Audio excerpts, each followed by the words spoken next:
홈팀 카자흐스탄 포메이션은 5-4-1이며 사무로도프는 최전방에서 활동량은 많지만 연계 플레이에서의 매끄러움은 부족하고 주에브는 미드필드에서 활동 반경은 넓지만 패스 연결이 단조롭고 후방 빌드업에서도 불안감을 보인다. 타기베르게는 중원에서 수비 부담이 큰 편이지만 강한 압박을 회피하는 데 어려움을 겪고 있고 카자흐스탄은 수비 숫자를 다수 확보한 파이브백 구조를 사용하고 있으나 라인 간격이 쉽게 벌어지는 문제가 있으며 특히 박스 앞 공간에서 박스투박스 유형의 미드필더를 제어하는데 애를 먹는 모습을 자주 보이고 있다. 원정팀 북마케도니아 포메이션은 4-2-3-1이며 미오브스키는 박스 안에서 침투 타이밍과 슈팅 집중력이 매우 뛰어난 자원이며 엘마스는 좌측에서 인사이드로 치고 들어오는 드리블 능력이 뛰어나며 연계 플레이에서도 창의성이 돋보인다. 바르디는 전형적인 박스투박스 자원으로 수비 공격 간 전개 속도를 끌어올리는데 핵심 역할을 수행한다. 전체적으로 북마케도니아는 이 선에서 엘마스와 바르디가 교차적으로 침투해 들어가며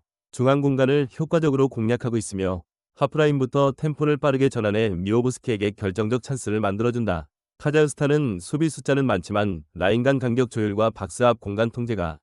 제대로 되지 않는 모습이다. 반대로 북마케도니아는 전방 2선 자원들의 유기적인 전개가 뛰어나고 이를 통해 중앙에서 주도권을 확보할 수 있고 전체적인 흐름에서 볼 때 북마케도니아의 전술 완성도가 더욱 높아 승리 흐름을 만들 가능성이 농후하다. 홈팀 크로아티아 포메이션은 4-2-3-1이며 부디미르는 박스 안제공권 장악과 득점 집중력이 뛰어난 스트라이커고 페리시치는 측면에서 속도감 있는 침투와 컷백, 크로스를 모두 소화할 수 있는 다재다능한 윙어며 마예르는 중원에서 패스를 받아주는 위치 선정이 좋고 페리시치와의 2대1 플레이로 좁은 공간을 파고드는 움직임이 돋보인다. 크로아티아는 박스 근처에서 빠른 템포의 연계 플레이로 상대 수비 라인을 끌어낸 뒤 오프사이드 라인을 타이밍 좋게 무너뜨리는 움직임을 반복적으로 구사하는 팀이다. 원정팀 체코 포메이션은 4-2-3-1이며 시크는 제공권과 결정력은 뛰어나나 활동 반경이 넓지 않아 고립되는 장면이 많다. 세르니는 이 선에서 속도는 있으나 탈압박 구간에서의 실수 빈도가 높아 상대 압박에 취약하고 슐츠는 수비형 미드필더로 커버 능력은 있으나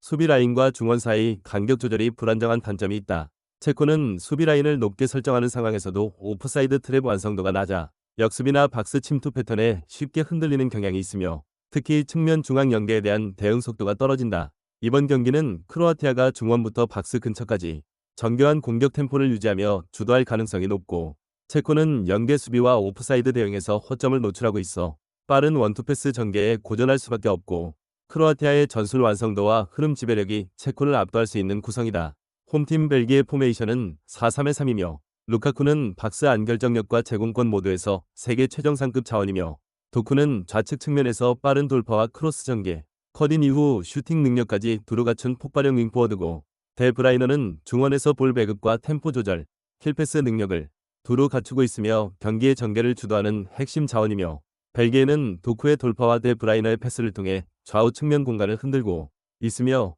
루카쿠가 박스 안에서 마무리하는 루트가 완성도 높게 전개된다. 원정팀 웨일스 포메이션은 4-2-3-1이며 무어는 피지컬 기반의 제공권 싸움에서 강점을 보이지만 연계 플레이는 다소 무거운 편이며 윌스는 중거리 슈팅과 프리킥 상황에서 위협적이지만 오픈 플레이에서의 창의성은 일정치 않고 토마스는 중원 수비력은 나쁘지 않지만 공격 전개에서의 전진성이 떨어지며 템포를 끊는 경향이 있고 웨일즈는 좌우 풀백의 공격 가담은 활발하지만 전진 이후 수비 복귀 속도가 지나치게 느려지고 있으며 이로 인해 측면 수비 뒷공간이 쉽게 열리면서 상대 윙포워드에게 결정적인 침투 공간을 제공하는 장면이 반복되고 있다. 벨기에는 도쿠와 데 브라이너를 중심으로 측면 침투와 박스 전개를 안정적으로 구축하고 있고 웨일즈는 수비 복귀 속도의 한계로 인해 측면 수비에서 반복적인 위기를 자초할 수 있는 상황이며 공격 전개의 완성도와 수비 균열 유도 능력 모두에서 벨기에가 전술적으로 압도할 수 있는 매치업이다. 홈팀 에스토니아 포메이션은 4-2-3-1이며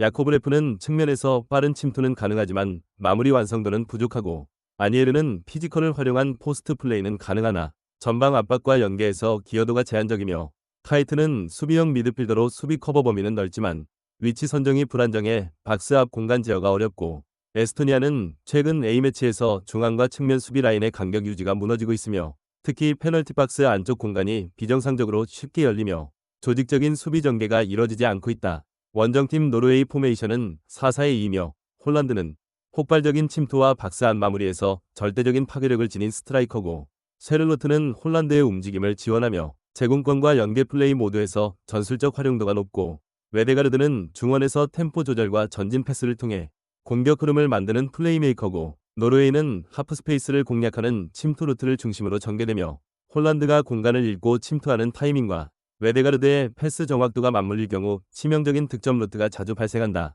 노르웨이는 웨데가르드를 중심으로 하프 스페이스와 박스 주변을 정교하게 공략하고 있으며, 에스토니아는 수비 간격 붕괴와 박스 안 공간 통제 실패로 인해 실점 위협을 감당하기 어려운 상황이며, 전술 완성도와 침투 흐름에서 노르웨이가 확실한 우위를 점하고 있는 매치업이다. 홈팀 이탈리아 포메이션은 3-5-1의 1이며 레테기는 박스 안제공권과 마무리 능력을 갖춘 중심 스트라이커고, 라스파도리는 이 선과 최전방 사이를 유연하게 오가며 공간을 만들어내는 움직임이 좋고 세컨볼에 대한 반응도 빠르고, 바렐라는 중원에서 전형적인 메잘라 역할을 수행하며 하프스페이스 침투와 공격 전개 템포 조절에서 전술적인 중심축으로 기능한다. 이탈리아는 중원의 숫자를 집중시키며 상대 수비를 좁게 몰아넣은 뒤 바렐라의 타이밍 침투를 통해 수비 간격을 찢어놓는 전개 패턴이 인상적이다. 원정팀 몰도바 포메이션은 4-2-3의 1이며 니콜라에스쿠는 빠른 침투와 결정력은 있으나 제공권에서는 다소 약점을 보인다. 포스톨라키는 이 선에서 활동량은 좋지만 패스 연결과 전환 속도에서 기복이 크고,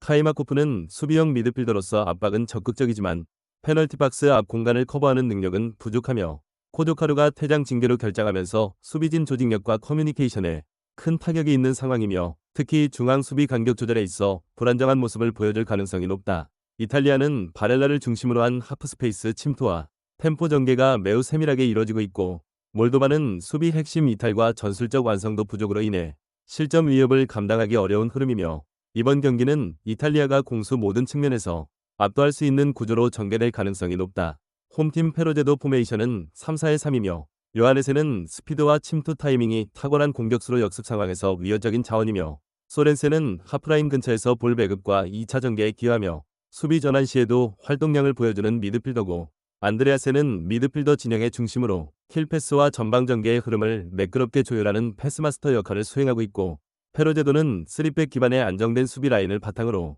빠르게 전환되는 역습 구조가 잘 정비되어 있으며, 특히 안드레아센의 전방 패스를 통해 요하네센이 수비 뒷공간을 파고들어 결정적인 찬스를 자주 만들어낸다. 원정팀 지브롤터 포메이션은 4-3의 3이며 바르톨로는 결정력은 있으나 속도에서 제한이 있고